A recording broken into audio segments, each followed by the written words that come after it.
Hello guys, ito naman ay tutorial kung paano natin lalagyan ng end screen ang ating mga videos. Okay guys, so ito guys, una, na-open na. I-type nyo lang yung studio youtube.com.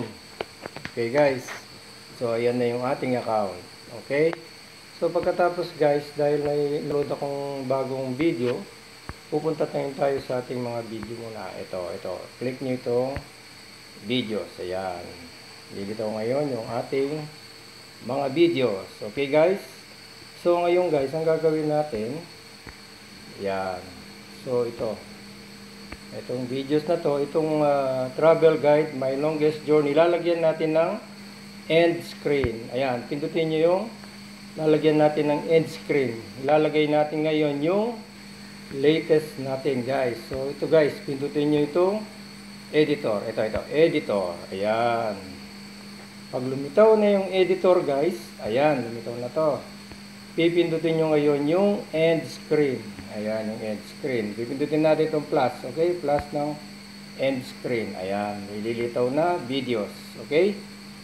Pipindutin ngayon natin yung video. Ayan. So, kung gusto nyo guys, ganito yan. May pagpipilian kayong tatlo rito. Yung most recent upload, yung best for viewer, choose specific video. Kunwari guys, gusto nyo magkaroon ng yung specific video, clickin nyo lang ito guys. Ayan. Tapos, ilalagay natin ngayon yung latest natin. Ito yung gusto kong ilagay sa end screen natin. So, pindutin nyo lang yung guys. Ayan.